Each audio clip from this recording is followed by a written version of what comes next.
Just imagine பண்ணி பாருங்கள், நம்மளோட 70-80 வயசில் நம்ம என்ன பண்ணிட்டு இருப்போம்னு. ஒரு இடத்துல உட்காந்துட்டு நம்மளோட இளமை காலத்தையும் ஒரு குழந்தை பருவத்தையும் ஸ்கூல் டேஸ் காலேஜ் டேஸ் அதை பற்றி யோசிச்சுட்டு இருப்போம். அதெல்லாமே கிட்டத்தட்ட ஒரு அசட், மெமரபிள் அசட்.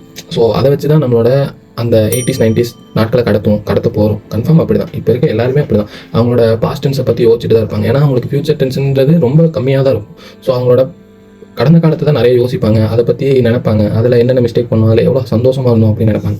நம்ம இப்போ மிஸ்டேக் அந்த சைடில் போவேணாம். நம்ம அந்த ஃபியூச்சர் டென்ஸை எப்படி அழகாக மாற்றலாம், அந்த ஃபியூச்சரில் இருக்கிற 80s 90s வெர்ஷனை இப்போவே எப்படி அழகாக மாற்றி வைக்கலாம் அப்படின்றதுக்கு சின்ன சின்ன ஐடியா இருக்குது என்கிட்ட. என்ன அப்படின்னா, நிறைய ஃபோட்டோஸ் எடுங்க, நிறைய வீடியோ எடுத்து வைங்க, நிறைய பேசுங்க, நிறைய பேத்து கூட கம்யூனிகேட் பண்ணுங்கள், நிறைய லெட்டர்ஸ் எழுதுங்க. ஏன் அப்படி சொல்கிறேன்னா, நானே எக்ஸ்பீரியன்ஸ் பண்ணியிருக்கேன். நீங்கள் நினைக்கலாம் இதுதான் என்னோட கண்டென்ட் கிரியேஷன் ஃபஸ்ட்டு டைம் அப்படின்னு. இது என்னோட செகண்ட் டைம். ஏன் அப்படின்னா, நான் 12th படிக்கும் போதே வந்து ஸ்டார்ட் பண்ணேன். புக் சம்மரி மாதிரி நான் வந்து ட்ரை பண்ணேன். 1 hour வீடியோவை பார்த்துட்டு அதை 1 minute கன்வே பண்ணுற மாதிரி ஸ்டார்ட் பண்ணேன். ஒரு 15 வீடியோ நம்ம போட்டால் அது அப்படியே ட்ராப் ஆகிடுச்சு, விட்டுட்டேன். அது இப்போ எடுத்து பார்க்கும்போது ஹாப்பியாக இருக்குது. நான் அப்போவே அவ்வளோ எஃபர்ட்ஸ் போட்டிருக்கேன், அந்தளவுக்கு நல்லா பண்ணியிருக்கேன். ஸோ அதேமாதிரி நான் லெட்டர்ஸ் எழுதுங்க, எனக்கு பிடிச்சவங்களுக்கு நான் எழுதுங்க. அந்த லெட்டர்ஸ் எடுத்து இப்போ படிக்கும்போது ஒரு 6 years முன்னாடி எழுதின லெட்டர், அதை எடுத்து படிக்கும்போது ரொம்ப ஹாப்பியாக இருக்குது. அதில் நிறைய எமோஷன்ஸ் இருக்குது. சில டைம் காமெடியாக இருக்கும், க்யூட்டாக இருக்கும்.